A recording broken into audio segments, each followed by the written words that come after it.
एक छोटे से सुंदर शहर में दो पक्की सहेलियां रहती थीं, आर्या और नंदिनी। दोनों बचपन से साथ थीं।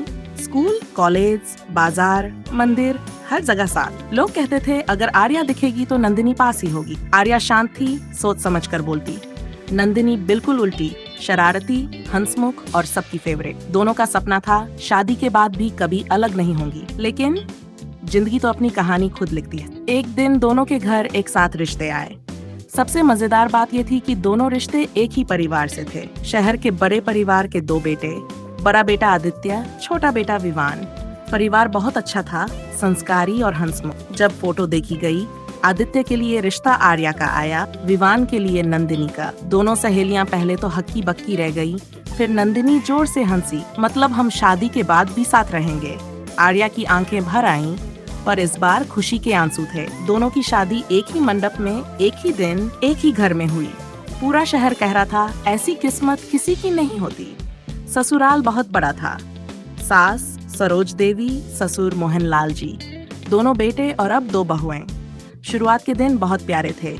दोनों सहेलियां साथ में किचन संभालती, साथ में सजती, साथ में हंस। सास भी खुश थी, मेरे घर दो बहुएं नहीं, दो बेटियां आई हैं। लेकिन हर कहानी में एक मोड़ आता है। एक दिन घर में पूजा थी। सास ने कहा आज खीर आर्या बनाएगी। नंदिनी ने मजाक में कहा हाँ, इसकी खीर तो मशहूर है। पूजा के बाद खीर थोड़ी मीठी ज्यादा हो गई। सास ने हल्के में कहा थोड़ी चीनी ज्यादा है। बस आर्या को बुरा लग गया। उसे लगा नंदिनी ने मजाक उड़ाया था। वहीं नंदिनी को लगा आर्या नाराज क्यों है। पहली बार दोनों के बीच हल्की दूरी आई।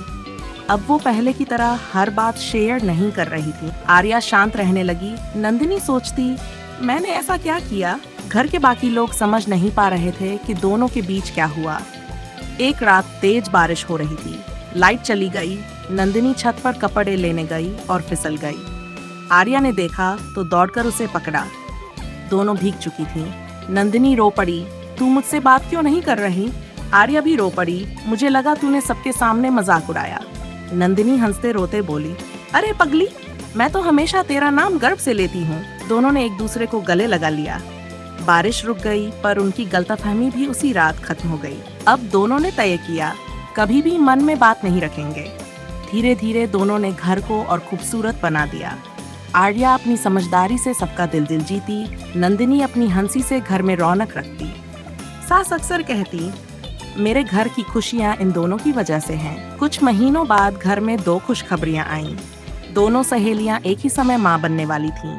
पूरा घर जश्न में डूब गया। नंदिनी बोली देख, बच्चे भी साथ खेलेंगे। आर्या मुस्कुरा दी। डिलीवरी के समय आर्या की तबीयत थोड़ी बिगड़ गई। नंदिनी ने दिन रात उसकी सेवा की।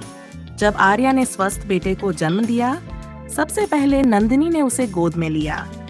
कुछ दिनों बाद नंदिनी ने प्यारी सी बेटी को जन्म दिया। दोनों बच्चों की परवरिश भी साथ हुई। कुछ लोग जलते थे और कहते देखना एक दिन दोनों में झगड़ा होगा, लेकिन हर बार दोनों मिलकर साबित कर देती दोस्ती अगर सच्ची हो तो रिश्ते टूटते नहीं। एक दिन परिवार को बिजनेस में बड़ा नुकसान हुआ। घर की आर्थिक स्थिति डगमगा गई। आदित्य और विवान परेशान थे। तब आर्या और नंदिनी ने अपने गहने आगे रख दिए। दोनों बोली घर पहले, गहने बाद में। सास की आंखें भर आई।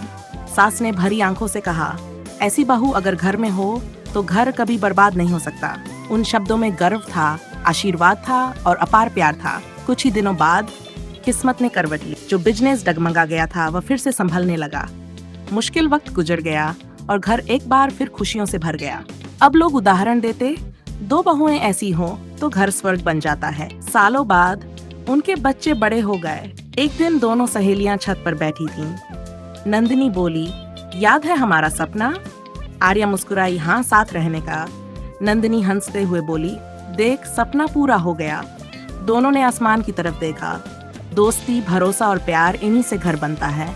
और उस घर में दो बहुएं नहीं, दो सच्ची सहेलियां रहती थीं।